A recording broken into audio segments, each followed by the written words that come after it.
What really is the skill gap between the top 1% or players at the Grand Champ 1 rank and pros? That is exactly what we'll be discussing in this video as we detail the core skills that allow pros to be pros. So the first game we'll be taking a look at today is going to be in the high GC1 to low GC2 area of gameplay. We're just going to go ahead and roll this forward and kind of talk through the ideas that we're seeing. Now this is one of our personal replays, so we'll certainly see many mistakes knowing my own personal endeavors, but good attempt at control here off the kickoff. Possible double tap, can't quite get that in there, but a good idea there to try to keep control of the ball as much as possible.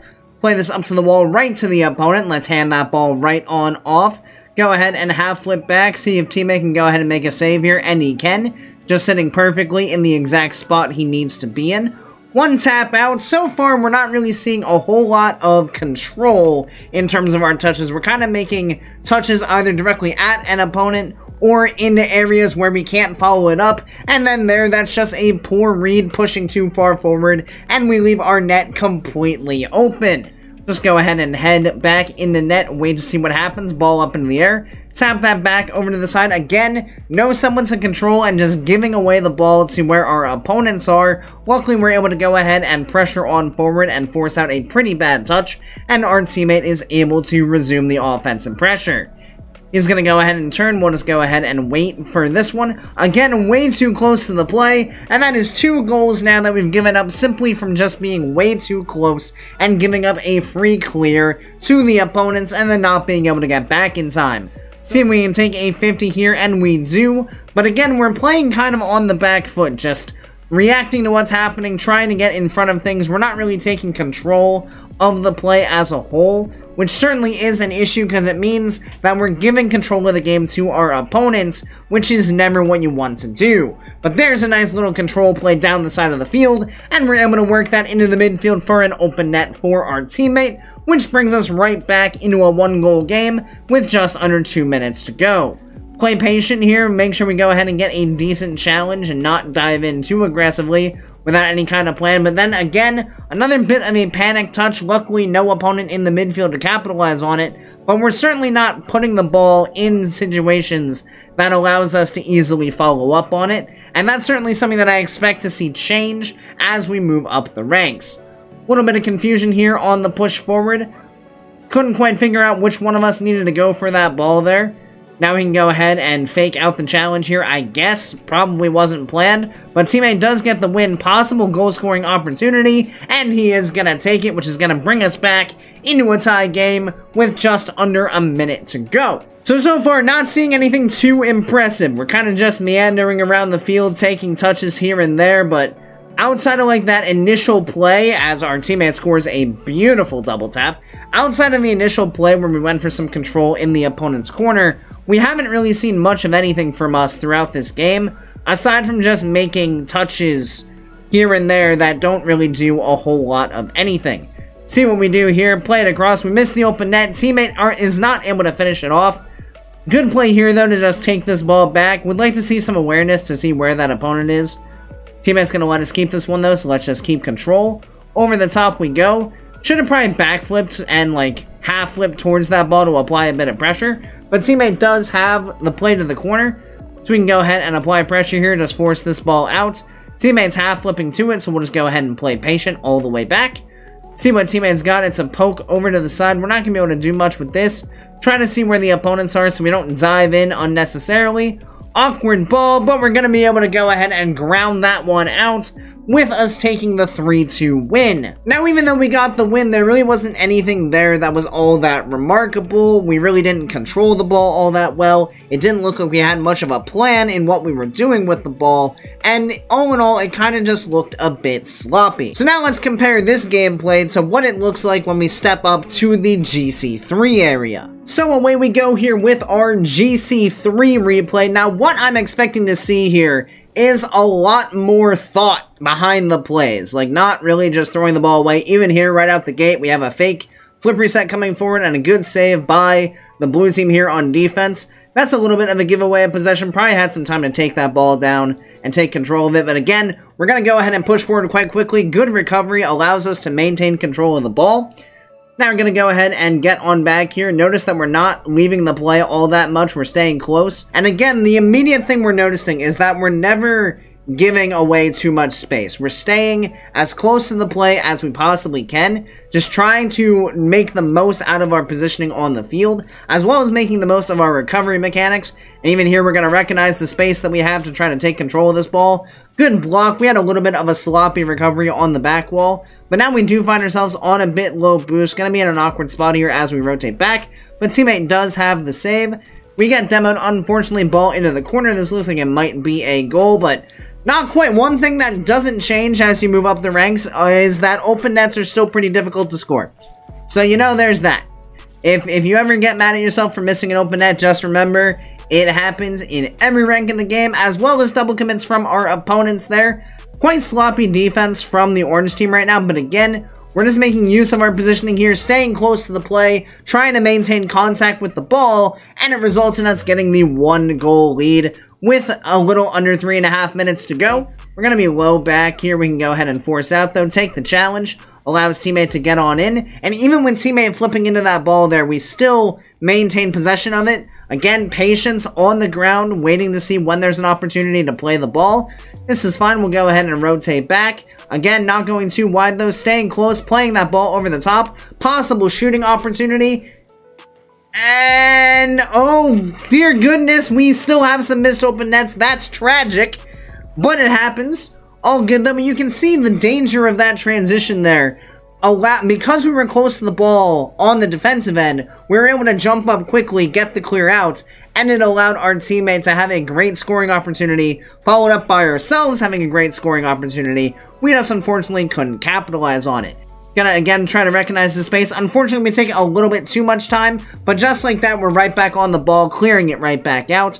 Absolutely no threat on our own defensive half, simply because we are quick enough to the ball that we don't allow it to get to a dangerous position. And just like that, we play the ball past the defense once again, keeping it close to ourselves. And just like that, we got ourselves a 2-goal lead with 2 minutes left. No challenge coming in from our teammate, but we're not going to go ahead and make any unnecessary dives. Just playing patient here, see the shot coming. Unfortunately, we gotta try to dodge the demo and then still get up for the save, which admittedly, a bit of a challenging situation to find yourself in. We do what we can, but we are gonna find ourselves only with a 1-goal lead now, but let's see how our defense can hold up for the last minute and a half. Good touch here, again, staying close.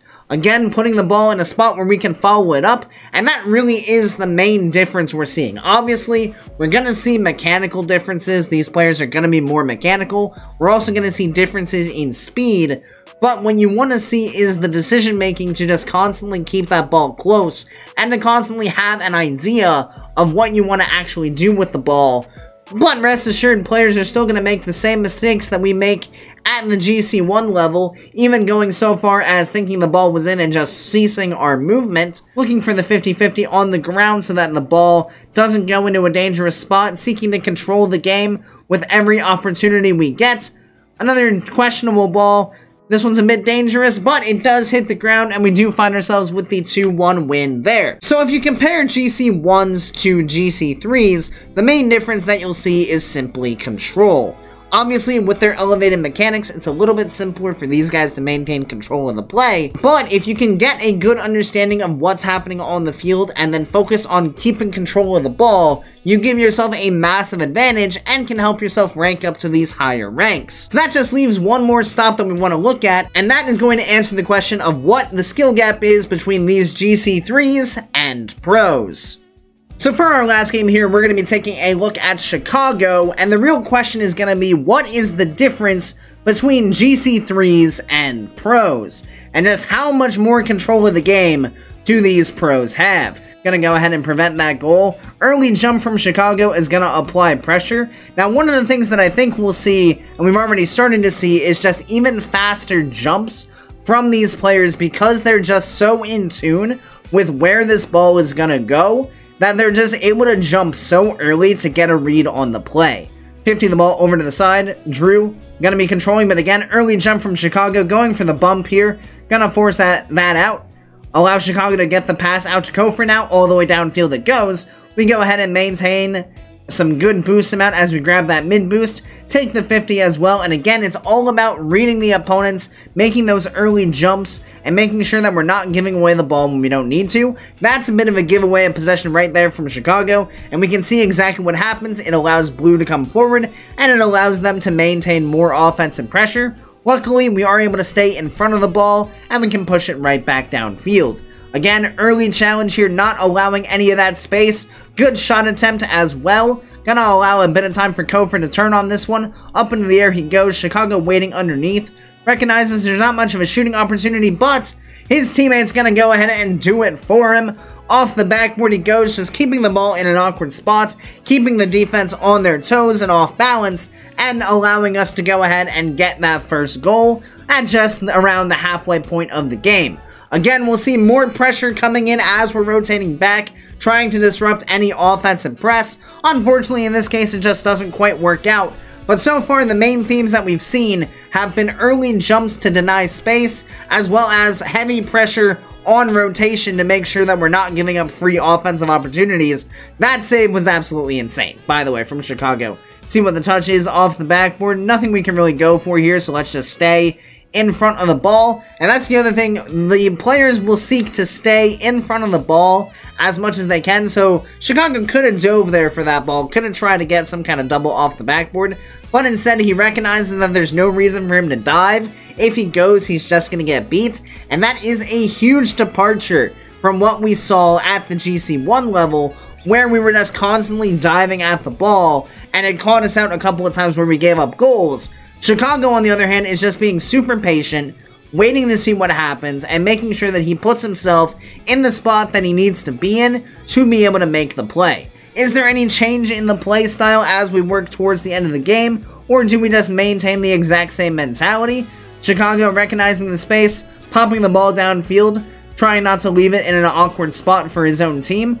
Kofor, again with that challenge on rotation, not allowing the space. Awkward position for Chicago here, but he does work out. Again, we're being patient, waiting to see what happens, and because of that patience, we read the pass coming out, we can see it coming, and we can go ahead and get that save as quickly as we need to.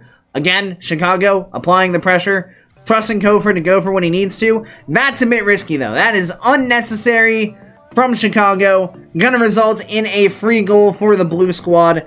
Chicago trying to do a little bit too much there. Very inopportune moment to go for the ball, honestly. Quite a strange decision as well.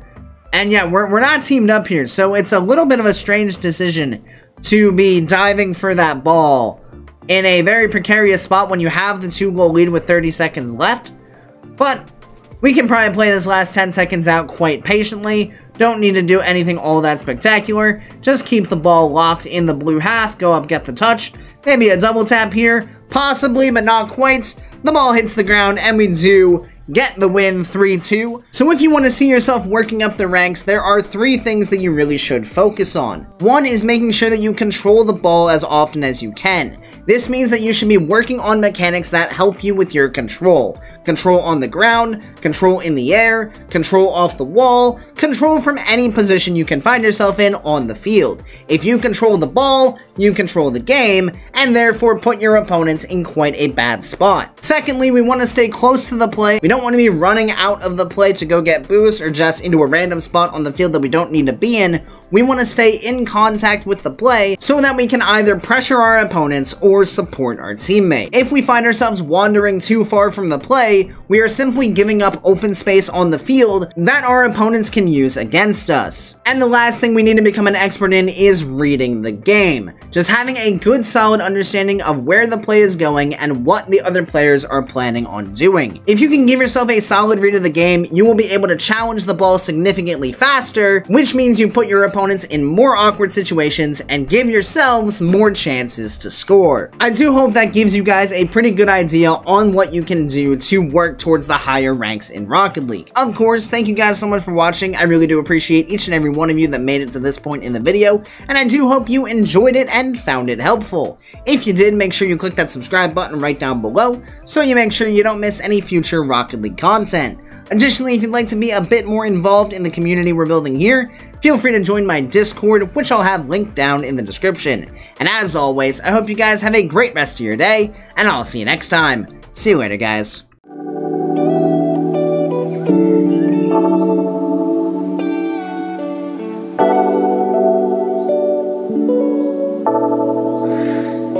you.